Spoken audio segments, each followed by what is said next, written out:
একাদশ শ্রেণী রসায়ন দ্বিতীয় অধ্যায় পরমাণুর গঠন। এখান থেকে আমরা এখন ইলেকট্রন বিন্যাস নিয়ে আলোচনা করব, অর্থাৎ আমরা জানব কিভাবে কোনো মৌলের পরমাণুর ইলেকট্রন বিন্যাস করতে হয়। তো প্রথমেই ইলেকট্রন বিন্যাস করতে গেলে যেটা জানতে হবে আমাকে, বিভিন্ন উপকক্ষগুলিকে তাদের শক্তি বৃদ্ধির ক্রম অনুযায়ী সাজিয়ে লিখতে জানতে হবে। তো আমরা প্রথমে লিখে নিচ্ছি বিভিন্ন উপকক্ষগুলিকে তাদের শক্তি বৃদ্ধির ক্রম অনুযায়ী। কীভাবে লিখছি একটু ভালো করে লক্ষ্য করবে। তো প্রথমেই হচ্ছে সবথেকে কম শক্তি হচ্ছে নিম্ন শক্তি হচ্ছে 1s, তারপরে লিখব 2s, তারপরে লিখব 2p, তারপরে লিখব 3s, তারপরে 3p। এই যে 1s, তারপর 2s 2p, তারপর 3s 3p। এইখানে আসার পর 4s এবং 4p যখনই লিখব একটু গ্যাপে লিখব, 4s আর 4pর মাঝখানে 3d দিতে হবে। তারপরে আমি যদি 5s আর 5p লিখি, তার মাঝখানে একটু গ্যাপ রাখবো, লিখে এখানে 4d দেবো।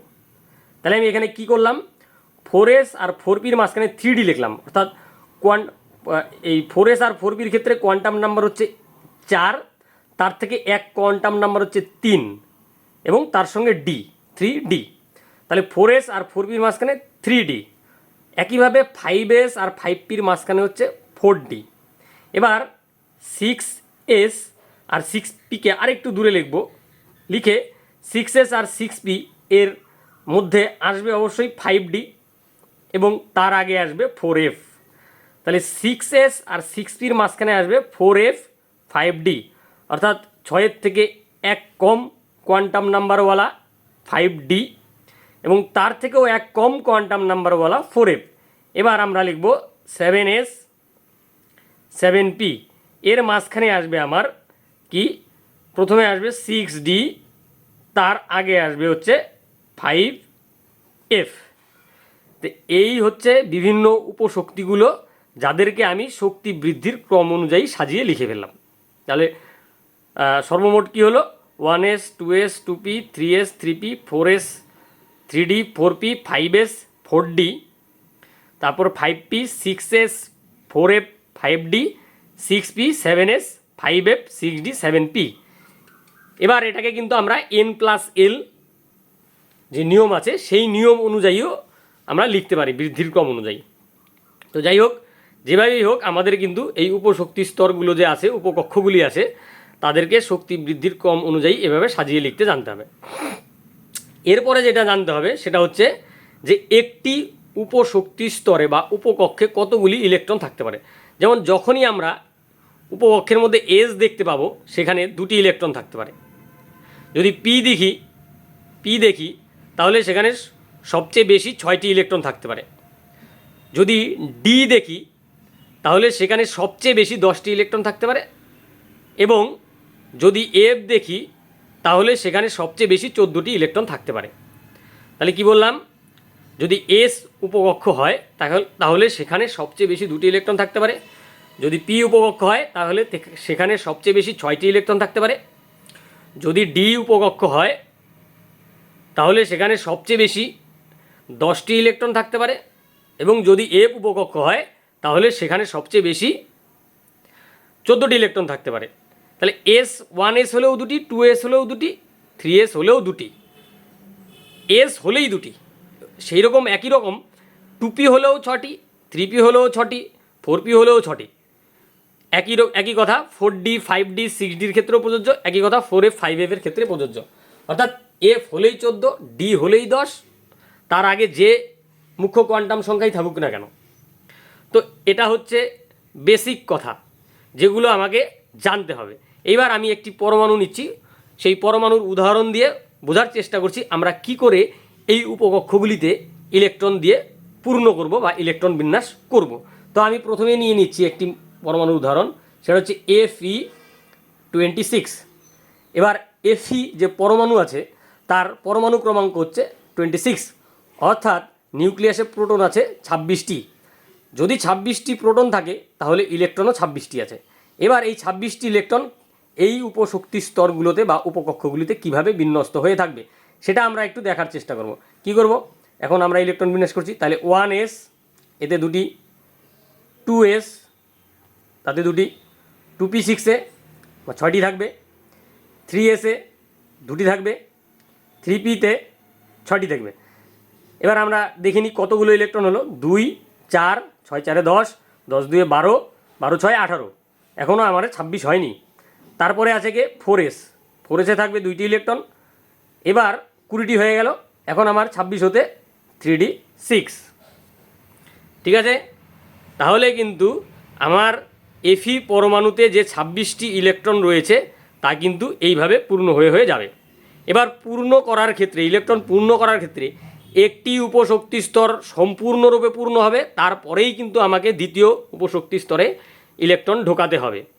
আগে 1s পূর্ণ হলো 2টি দিয়ে, তারপর আবার 2s পূর্ণ হলো 2টি ইলেকট্রন দিয়ে, তারপর 2p6 6টি ইলেকট্রন দিয়ে পূর্ণ হলো, তারপর 3s-এ আবার 2টি ইলেকট্রন ঢুকলো, তারপর আবার যেহেতু 3p আছে এখানে 6টি ইলেকট্রন দিলাম, এবার 4s-এ 2টি ইলেকট্রন দিলাম, এই করে আমার 20টি হলো।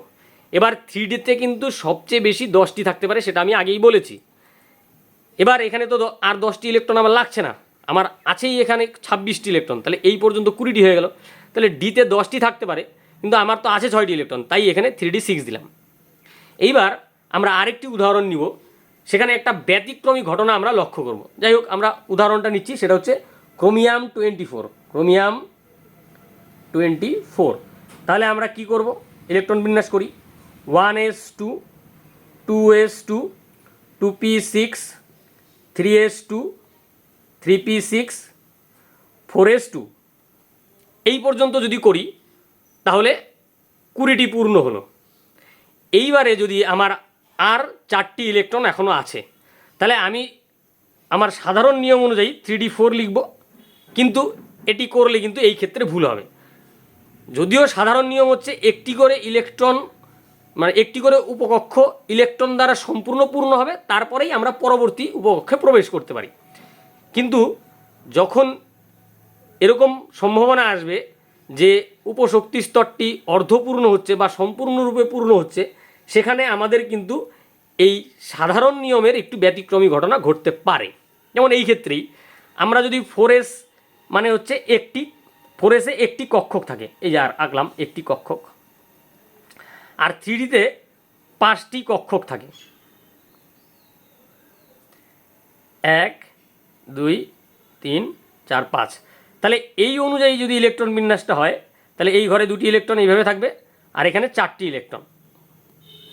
কিন্তু যদি এই বিন্যাসটা একটু অন্যরকম হয়, তাহলে ইলেকট্রন বিন্যাসটা অধিক স্থায়ী হবে। কেমন, যদি এখান থেকে একটি ইলেকট্রন এইভাবে শিফটিং করে এখানে চলে আসে, তাহলে কি হচ্ছে, তাহলে আমরা দেখতে পাচ্ছি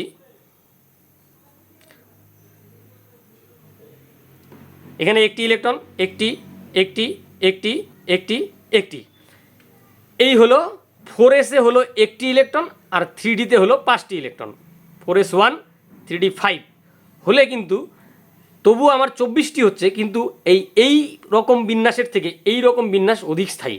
তাই ক্রোমিয়াম 24-এর ক্ষেত্রে আমাদের যে সাধারণ ইলেকট্রন বিন্যাস যেভাবে হওয়া উচিত সেভাবে না হয়ে একটুখানি এই অংশটুকুনের মধ্যে একটুখানি পরিবর্তন আসে। সেটা হয়ে যায় কি 4s2 3d4 না হয়ে 4s1 3d5 হয়। একই রকম কথাটা আমরা কপারের ক্ষেত্রেও প্রয়োগ করব।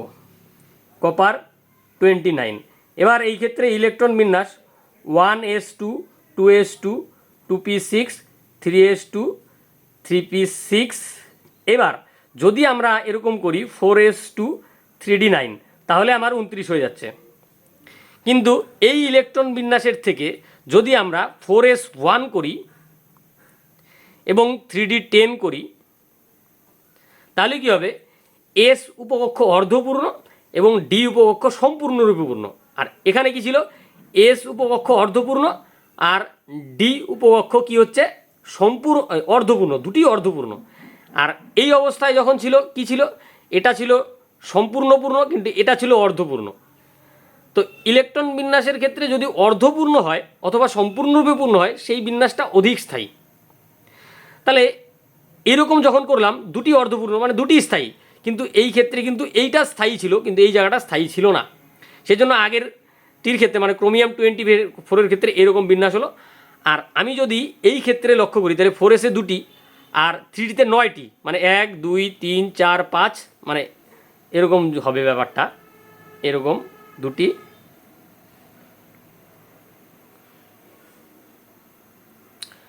1 2 3 4 5, 1 2 3 4, এই হচ্ছে 29টি।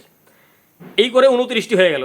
কিন্তু যদি আমি এখানে একটি করে দিই আর এখানে যদি 10টি করে দিই, তাহলে আমার কি হবে, 4s1 যেটা হবে অর্ধপূর্ণ, আর 3d10 সেটা হচ্ছে সম্পূর্ণরূপে পূর্ণ, মানে এরকম হবে দেখতে,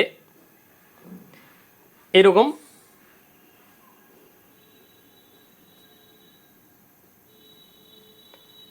এক 2 3 4 5 6 7 8 9 10, এখানের ইলেকট্রনকে, একটা ইলেকট্রনকে এখানে দিয়ে দিলাম।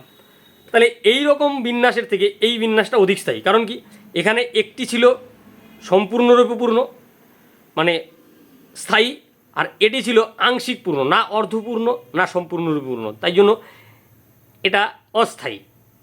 কার সাপেক্ষে, এই যে এটা হচ্ছে অর্ধপূর্ণ মানে এটাও স্থায়ী, এই বিন্যাসটাও স্থায়ী, আর এটা সম্পূর্ণরূপে পূর্ণ, এটা হচ্ছে স্থায়ী।